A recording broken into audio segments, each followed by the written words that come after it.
Today, of course, is International Women's Day. The first was recorded in 1911 in Austria. That was the first celebration in Austria, Denmark, Germany, and Switzerland, when over 1 million people rallied to support women's rights. And since then, the event has grown not only in size, but also in scope. Focus has expanded to issues ranging from violence against women to parity in the workplace, and so on. The theme for this year is Digit All, Innovation and Technology for Gender Equality. The theme highlights how technology is crucial to advancing the rights of women across the world. Now, according to the United Nations, over 259 million fewer women have access to the internet than men, and women are largely underrepresented in science, technology, engineering, and mathematics careers. Now, joining us to discuss this is journalist and editor Izine Aniwe. Good morning. Thanks for joining us. Good morning, Osarogi. I hope I'm Ooh, that was a nice one. Very smooth. I got Izine right, so she should also get mine right. Thank you very much. Let's get into the conversation. I want to get the realities from the Nigerian perspective first of all. We talk a lot about Women's Day and improving a women's right, women representation, equity, gender equality, some of all of that. But what would you describe as the reality on ground for the Nigerian woman, in political space, in healthcare, generally in the Nigerian society?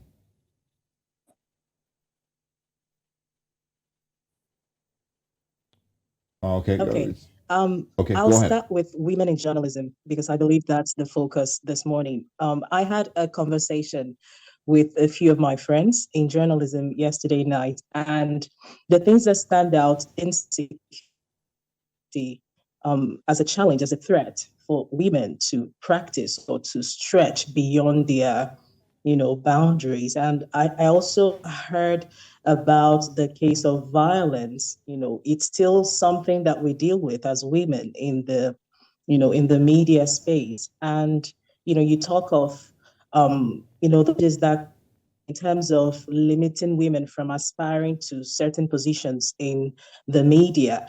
Yes, we're talking about digital, and I would say that women have a lot of women in the media have been opportuned to go for trainings. I say that for a fact because I have been a lot of trainings. I've seen a lot of women, go out there to take opportunities for trainings. A lot of women, I've also been in a media house where I see mostly women are the ones going out there to get trained, to get digital skills, the 21st century skills that will help them to become better in the media space. However, you still see that challenge of them getting to certain positions in the media space as journalists. So I think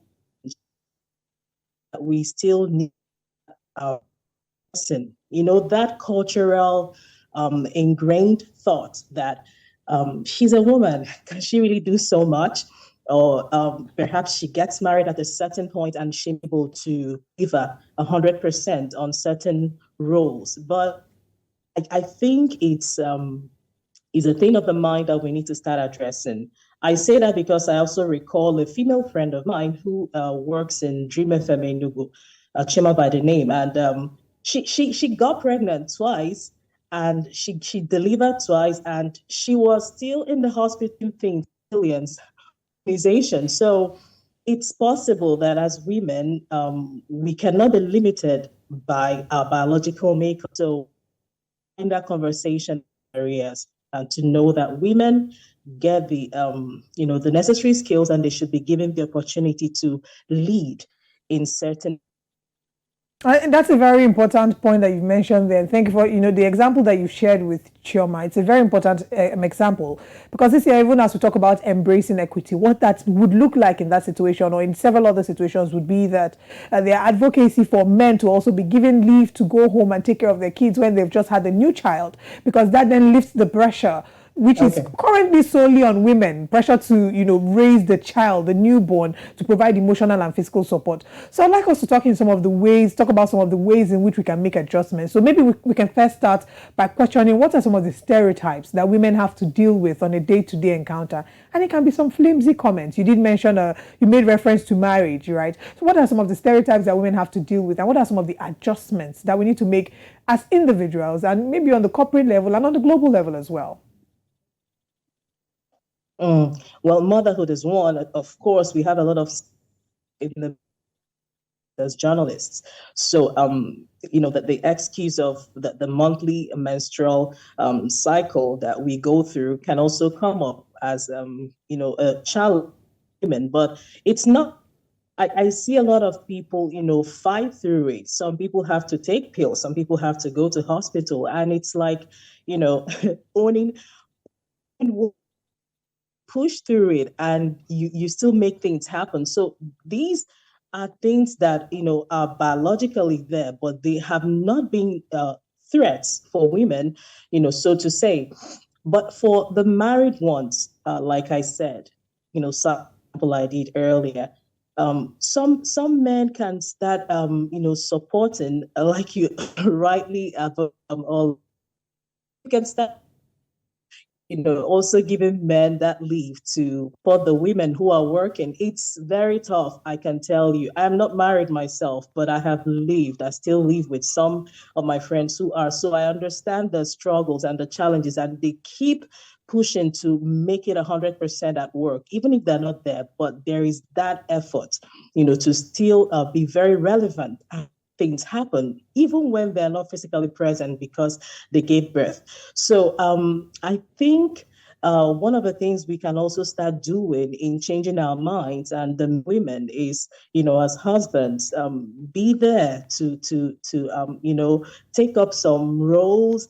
I mean, it doesn't hurt if she comes home, to assist, with one or two things in the house so that it's easy because she's at work, she's going through pressure, and then she's thinking of the child, and then she gets home, the child is there to catered for the home chores are catered for, and she's also there to cater to husband's needs. So I think it's all about support.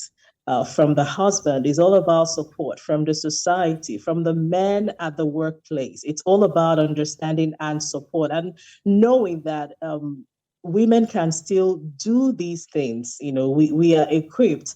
Most of us are equipped, and support. We can, of course, deliver and make things better in our different spheres. Yeah. Can you also quickly share? Now you mentioned men. I want you to also talk quickly on ways that men can move out of the way.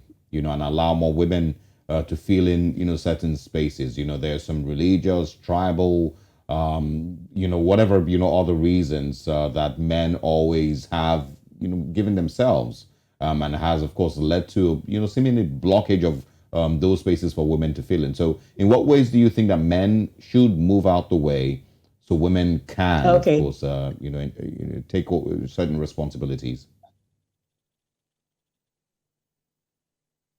Okay. For me, I was given that opportunity in Dream FM Enugu, so I can say for that,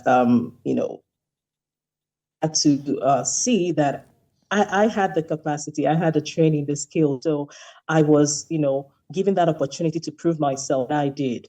I also want to sample with, late and God rest his soul.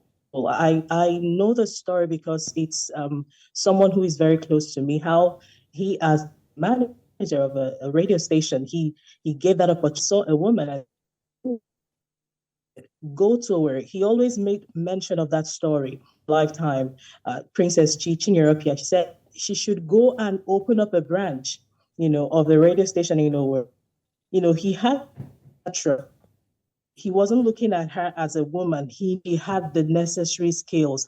She had the